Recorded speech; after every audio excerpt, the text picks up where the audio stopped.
नमस्कार। आज के इस विश्लेषण में हम हेल्दी हमेशा के डॉक्टर सलीम के उन इनसाइट्स पर चर्चा करने वाले हैं जो सच में हमारी आंखें खोल देंगे। हम अक्सर सोचते हैं कि प्लेट में रखी हर हरी और ताज़ी सब्जी ब्लड शुगर के लिए अच्छी ही होगी, है ना? पर आज हम इन रोज़ाना खाई जाने वाली आम सब्जियों की असलियत समझेंगे। तो बिना किसी देरी के चलिए सीधे इस जानकारी में चलते हैं। तो सबसे बड़ा सवाल यही है, क्या डायबिटीज़ में हर सब्जी सच में सेफ होती है? ये एक बहुत ही कॉमन मिसकंसेप्शन है जिसे क्लियर करना सबसे पहले जरूरी है। आमतौर पर माना जाता है कि हर सब्जी ऑटोमैटिकली ब्लड शुगर मैनेज करने में मदद करेगी, लेकिन जैसा कि इस विश्लेषण में समझाया गया है, सच्चाई थोड़ी अलग है। हर सब्जी एक जैसी नहीं होती और बिना सोचे समझे इन्हें खाना काफी खतरनाक हो सकता है। तो सबसे पहले थोड़ा ब्लड शुगर के पीछे का विज्ञान समझ लेते हैं। आखिर ये शुगर अचानक बढ़ता कैसे है? देखिए, ब्लड शुगर अचानक क्यों शूट अप करता है, इसे समझने के लिए हमें खाने की बनावट को देखना होगा। दरअसल गेम सारा फाइबर और कार्ब्स का है। एक तरफ होते हैं हाई फाइबर और कॉम्प्लेक्स कार्ब्स, ये हमारी बॉडी में किसी स्टेबलाइजर की तरह काम करते हैं और शुगर को कंट्रोल में रखते हैं। पर दूसरी तरफ हैं लो फाइबर और सिंपल शुगर्स। जब ऐसी सब्जियां खाई जाती हैं जिनमें फाइबर कम और सिंपल शुगर ज्यादा हों, तो उनका डाइजेशन बहुत तेजी से होता है, जिसका नतीजा खून में शुगर का एकदम से खतरनाक स्पाइक। यही वो बेसिक मैकेनिज्म है जो हमें हमेशा याद रखना है। अब आते हैं पहले सबसे बड़े मिथक पर, स्टार्च का जाल। कौन सी हैं ये धोखेबाज सब्जियां? हेल्थ कॉन्शियस होने के चक्कर में लोग अक्सर ऐसी स्टार्ची सब्जियां भर भर के खा लेते हैं जिन्हें वो हेल्दी मानते हैं, पर दरअसल ये एक धोखा है। ये पहला ग्रुप उन सब्जियों का है जिन्हें लोग लिमिट करना भूल जाते हैं, जैसे कॉर्न यानी मक्का। आजकल स्वीट कॉर्न बड़े मजे से हर चीज में डाला जाता है, लेकिन क्या आपको पता है, सिर्फ आधी कटोरी मक्का में लगभग 21 ग्राम कार्बोहाइड्रेट्स होते हैं और फाइबर सिर्फ 2 ग्राम। सोचिए जरा। इसी तरह मटर में भी कार्ब्स का लोड हैरान करने वाला होता है। ये सब्जियां दिखने में तो मासूम और फायदेमंद लगती हैं, पर इनका कार्बोहाइड्रेट लोड उन स्पाइक्स का कारण बनता है जिसके बारे में हमने अभी बात की। डॉक्टर सलीम यहाँ एक बहुत ही जरूरी आंकड़ा सामने रखते हैं।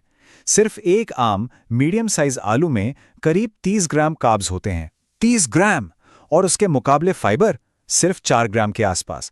अब सोचिए, अगर इन्हीं आलूओं को फ्राई कर दिया जाए, जैसे कि फ्रेंच फ्राइज या पकौड़े बनाकर, तो इसका स्टार्च कंटेंट आसमान छू लेगा। ये आंकड़ा पूरी तरह से खतरनाक बन जाता है। और हाँ, इस लिस्ट में शकरकंदी यानी स्वीट पोटैटो भी एक बड़ा धोखा देने वाली सब्जी है। लोग अक्सर पढ़ते हैं कि शकरकंदी का ग्लाइसेमिक इंडेक्स 54 है, यानी लो कैटेगरी में आता है, तो इसको मजे से खाया जा सकता है। लेकिन यही तो ट्रैप है। सिर्फ ग्लाइसेमिक इंडेक्स पर भरोसा करना बिल्कुल गलत है। इसका ग्लाइसेमिक लोड 11.3 है, जो कि मॉडरेट कैटेगरी में आता है। तो अगर थोड़ी सी भी ज्यादा शकरकंदी खा ली, तो ये moderate load overall sugar levels को तेजी से बढ़ा देगा। चलिए अब बढ़ते हैं दूसरे मिथक की तरफ, छुपी हुई शुगर।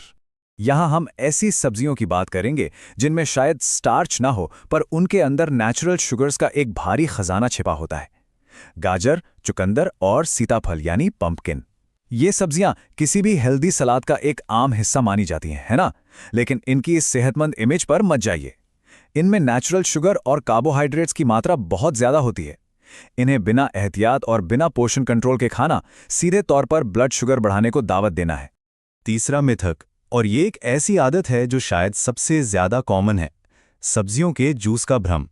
क्या सब्जियों का जूस पीना सेहत के लिए अच्छा है? दरअसल सब्जियों को पीना उन्हें साबुत खाने से कहीं ज्यादा खतरनाक हो सकता है। ये आदत अमूमन हेल्दी ही मानी जाती है, लेकिन जब हम किसी सब्जी का जूस निकालते हैं तो उसमें से सारा रफेज या फाइबर, जो एक प्रोटेक्टिव लेयर का काम करता है, वो तो अलग हो जाता है। बचता क्या है? सिर्फ एक कॉन्सेंट्रेटेड लिक्विड जिसमें पानी और शुगर होती है। ये जूस भले ही पीने में मीठा ना लगे, पर यह सीधा और तेजी से ब्लड स्ट्रीम में हिट करता है, जिससे तुरंत शुगर स्पाइक आता है। लेकिन हाँ, हमेशा की तरह यहां भी कुछ एक्सेप्शंस हैं, और वो हैं करेला जूस और आंवला जूस। सोर्स खास तौर पर बताता है कि ये जूसेस ब्लड शुगर को बढ़ाने के बजाय उसे एक्टिवली कम करने में एक बहुत बड़ी भूमिका निभाते हैं। तो ये उन चुनिंदा चीजों में से हैं जिनका जूस निकालना सच में फायदेमंद है। अब देखते हैं चौथा मिथक, कुछ ऐसे स्टेपल फूड्स जो हर वेजिटेरियन डाइट में आम हैं। हमारी वेजिटेरियन डाइट में कुछ ऐसी चीजें यूनिवर्सली खाई जाती हैं जिन पर ध्यान देना बहुत जरूरी है। ये स्ट्रिक्टली सब्जियां तो नहीं हैं, पर ये 2 नाम हर घर में आम हैं, सफेद चावल और व्हाइट ब्रेड।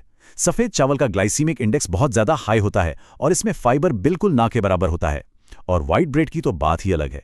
ये रिफाइंड स्टार्च से बनती है और इसमें अक्सर छुपे हुए ट्रांस फैट्स, वेजिटेबल ऑयल्स और एडिड शुगर्स होते हैं जो सिर्फ लेबल्स ध्यान से पढ़ने पर ही समझ आते हैं। ये स्टेपल्स बॉडी में जाते ही नुकसान पहुंचाते हैं। अगर सफ़ेद चावल खाना ही पड़े तो इसका स्टार्च कम करने का एक आसान तरीका यहाँ बताया गया है। पहले चावल को पानी में अच्छी तरह उबालें, फिर उस स्टार्ची पानी को पूरी तरह निकालकर फेंक दें और आखिर में चावल को पूरा पकाएं। हालांकि सबसे बेहतरीन और सुरक्षित विकल्प यही है कि सफ़ेद चावल की जगह क्विनोआ या ब्राउन राइस का इस्तेमाल किया जाए। तो भाई, इतनी सारी रिस्ट्रिक्शंस देखकर लगता है कि आखिर खाएं तो खाएं क्या? यहां आता है समाधान, 90-10 का नियम। अगर इतनी सारी चीजें रेस्ट्रिक्ट करनी है तो समाधान पूरी तरह से सब खाना छोड़ देना बिल्कुल नहीं है। डॉक्टर सलीम का ये 90-10 गोल्डन रूल एक बैलेंस्ड प्लेट बनाने में बहुत मदद करता है। इन रेस्ट्रिक्टेड सब्जियों को बिल्कुल सुरक्षित तरीके से खाया जा सकता है, बशर्ते वो आपकी पूरी मील का सिर्फ एक छोटा सा यानी 10% हिस्सा ही बनाए। बाकी का पूरा 90% उन फूड से बना होना चाहिए जो सेफ, लो ग्लाइसीमिक और लो कार्ब हैं। यही वो परफेक्ट बैलेंस है जहां सब्जियां नुकसान नहीं पहुंचाती। तो आखिर में इस बात पर गौर कीजिए, मैनेजमेंट का असल मतलब बैलेंस है, सिर्फ चीज़ों को अपनी डाइट से हमेशा के लिए निकाल देना नहीं। जब हमें यह समझ आ जाता है कि आलू, गाजर या कॉर्न अपने आप में कोई विलेन नहीं है, बल्कि सारी प्रॉब्लम उनकी क्वांटिटी में है, तो हमारी डाइटरी चॉइसेस पूरी तरह बदल जाती हैं। ऐसे में हम अपनी रोज़ाना की मील प्लानिंग को किस नए तरीके से स्ट्रक्चर कर सकते हैं। इस विश्लेषण के जरिए एक बैलेंस डाइट की ताकत को दोबारा समझने का एक नया रास्ता मिलता है। तो इस बैलेंस को अपनाते रहिए और हेल्दी रहिए।